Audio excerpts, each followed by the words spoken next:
ये वो खामोश रात होती है जब चांदनी अपनी नर्म रोशनी जमीन पर बिखेर कर एक पुरस्कार सा माहौल पैदा कर देती है। हवा में ठंडक की हल्की सरगोशी होती है और दिलों के अंदर एक अनजाना सा तजस्सुस जाग उठता है।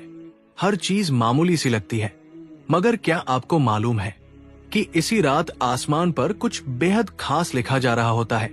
कुछ ऐसे नाम जो हमारे इल्म से बहुत दूर तकदीर के गहरे असरार में कैद होते हैं। ये वही रात होती है जब इंसानों के मुकद्दर का फैसला किया जाता है।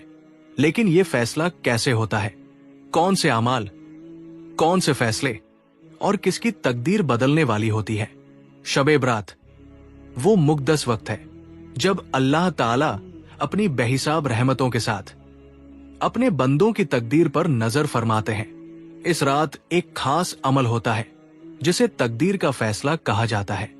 इस मुक़द्दस रात हर इंसान की जिंदगी का हिसाब किताब तय किया जाता है और इसी अमल में एक बेहद अहम बात यह होती है कि जिन लोगों का इंतकाल आने वाले साल के अंदर होना होता है, उनके नाम आसमान पर लिख दिए जाते हैं।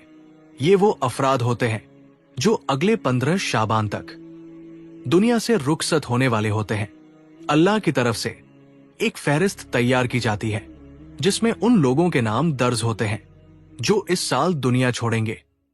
इसके बाद ये नाम खास फरिश्तों के हवाले कर दिए जाते हैं जो उनकी जिंदगी के आखिरी लम्हों का इंतजार करते हैं। ये अमल कुरान और हदीस में भी बयान हुआ है। हजरत आयशा सिद्दीका रज़ियल्लाहु अन्हा से रिवायत है कि हुजूर पाक ने फरमाया, अल्लाह ताला इस रात आसमाने दुनिया पर नुज़ूल फरमाते हैं और अपनी मर्जी के मुताबिक बंदों की तकदीर का फैसला करते हैं। जो कुछ उनके लिए मुकर्रर होता है उसे लिख दिया जाता है। हजरत इज़राइल अलैहिस्सलाम अल्लाह के हुक्म से हर इंसान की रूह कब्ज़ करने पर मामूर है, लेकिन इस रात उनका अमल सिर्फ रूह कब्ज़ करने तक सीमित नहीं रहता। वो जमीन पर उतरकर हर इंसान की जिंदगी की तफसील अल्लाह के हुक्म से देखते हैं और उसकी तकदीर को मुरतब करते हैं। एक एक इंसान के करीब जाकर उसके आमाल का हिसाब करते हैं। क्या आपने कभी सोचा है कि जब हम इबादत में मशगूल होते हैं तो उसी वक्त मलकुल मौत हमारे पास मौजूद होता है। वो हमारे आमाल को देखता है। हर नमाजी के पीछे खड़ा होकर उसके आमाल का रजिस्टर खोलता है और उसके नेक अमल दर्ज करता है। मस्जिद के दरवाजे पर खड़ा होकर वो ये भी देखता है कि कौन बंदा अपने रब की रजा के लिए झुका हुआ है और कौन गफलत में गुनाहों में डूबा हुआ है। जब कोई बंदा अल्लाह की नाफरमानी करता है तो मलकुल मौत का कलम उसके गुनाहों को लिख लेता है। वो उसकी जिंदगी की खुशी और परेशानी हर चीज का हिसाब रखता है। हर अमल बारीक से बारीक नजर से लिखा जाता है। ये मंजर बेहद खौफनाक होता है जब इज़राइल अलैहिस्सलाम का कलम किसी इंसान की तकदीर लिख रहा होता है और इंसान बेखबर अपने कामों में लगा होता है। एक तरफ वो गुनाह करता चला जाता है और दूसरी तरफ उसका हिसाब मुकम्मल होता जाता है। ये लम्हा इंतहा दर्जे का डरावना होता है जो इंसान के दिल को खौफ और तौबा की तरफ मोड़ देता है, क्योंकि उसे एहसास हो जाता है कि हर अमल का जवाब देना है।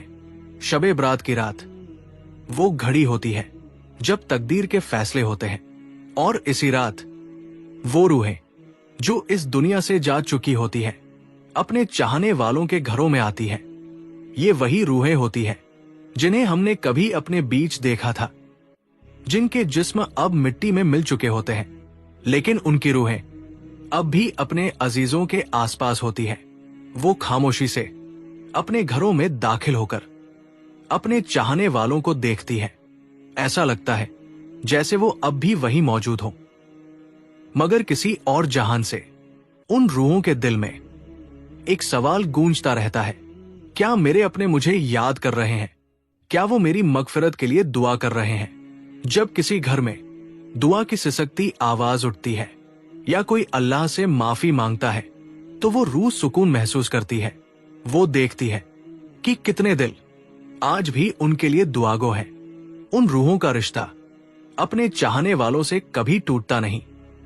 उनके लिए ये रात तस्कीन और राहत का पैगाम होती है। और फिर एक सवाल हमारे लिए भी खड़ा हो जाता है, क्या हमें मालूम है कि कहीं उस फहरिस्त में हमारा नाम तो नहीं लिखा जा चुका? कौन जानता है कि ये शाबान हमारी जिंदगी का आखिरी शाबान हो। शायद अगली शबे बरात हम उन रूहों में शामिल हों जो वापस नहीं आ सकती। ये एहसास हमें याद दिलाता है कि जिंदगी कितनी आर्जी है और तकदीर सिर्फ अल्लाह के हाथ में है।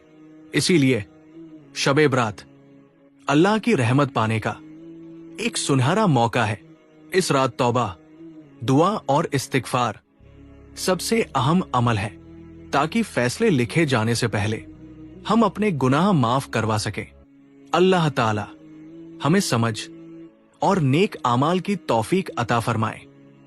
आमीन या रब्बुल आलमीन।